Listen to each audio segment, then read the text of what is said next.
મહારાષ્ટ્રમાં કિલકારી અને આશા mobile academy launch કરવામાં આવી છે।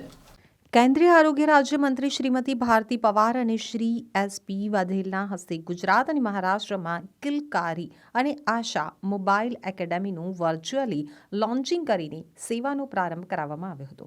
ગર્ભાવસ્થાના ચોથા મહિનાથી લઈ પ્રસૂતિના 1 વર્ષ સુધી આ એપ મહિલાઓને અને નવજાત બાળકને મદદરૂપ બનશે। ગર્ભાવસ્થાના ચોથા મહિનાથી લઈ પ્રસૂતિના 1 વર્ષ સુધીના આ એપ મહિલાઓને અને નવજાત બાળકોને મદદરૂપ બની રહેશે।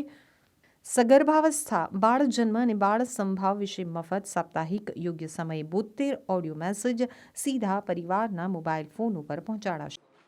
મિત્રો, આજે ભારત સરકારના સહકારથી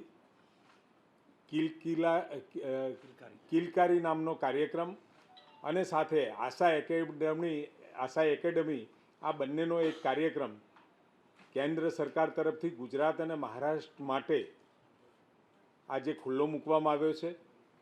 કિલકારી કાર્યક્રમથી જે આપણી સગર્ભા માતાઓ છે અને બાળકના જન્મ પછી 1 વર્ષ સુધી સતત આખા સમયગાળા દરમિયાન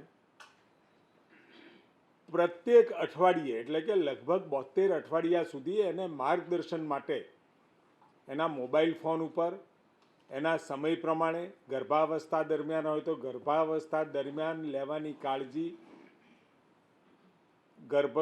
પ્રસૂતિ પછી બાળકના જન્મ થયા પછી બાળકના જન્મના 1 વર્ષ સુધી કેવી રીતે એની કાળજી લેવી એની તમામ માહિતી એ આ ફોન દ્વારા પ્રત્યેક વીકે આપવામાં આવશે। પહેલી વખતે ફોન ના ઉપાડવામાં આવે તો દિવસમાં 3 વખત પ્રયત્ન થશે અને 3 વખત ના આવે તો બીજા દિવસે પણ 2 વખત પ્રયત્ન કરી અને પ્રત્યેક માતા સુધી એને એના સમય દરમિયાન પ્રસૂતિ હોય તો પ્રસૂતિ સમય દરમિયાન ને બાળકનો જન્મ થયો તો બાળકના જન્મ પછીના સમયમાં આ ફોન દ્વારા સતત એને અપડેટ રાખવામાં આવશે, માહિતગાર રાખવામાં આવશે।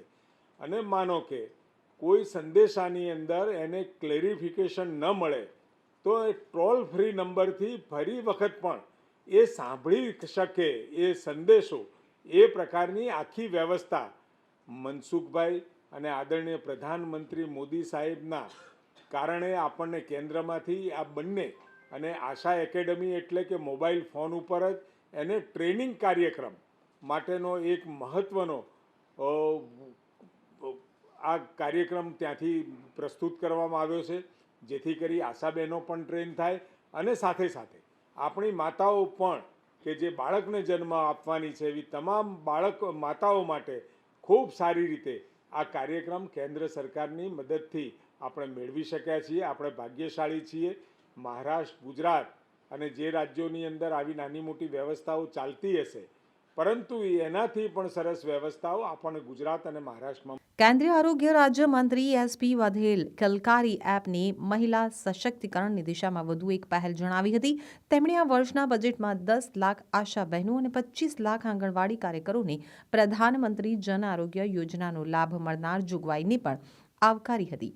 આ વર્ષના બજેટમાં દેશની 9 થી 14 વર્ષની દીકરીઓને સર્વાઇકલ વેક્સિનેશન અભિયાન અંગેની જોગવાઈ વ્યક્ત કરી હતી। તેમણે જણાવ્યું હતું કે જ્યારે નરેન્દ્ર મોદી ગુજરાતના મુખ્યમંત્રી હતા ત્યારે મા કાર્ડ, ખિલખિલાટ સેવાઓ, રાજ્ય આરોગ્યની માળખાકીય સવલતોને ઉત્કૃષ્ટ બનાવવા હાથ ધરેલી વિવિધ પહેલના પરિણામો આજે રાજ્યમાં દર વર્ષે થતી 12 લાખ પ્રસૂતિમાંથી 99%થી વધુ ઇન્સ્ટિટ્યુશનલ પ્રસૂતિ એટલે કે હોસ્પિટલમાં થાય છે।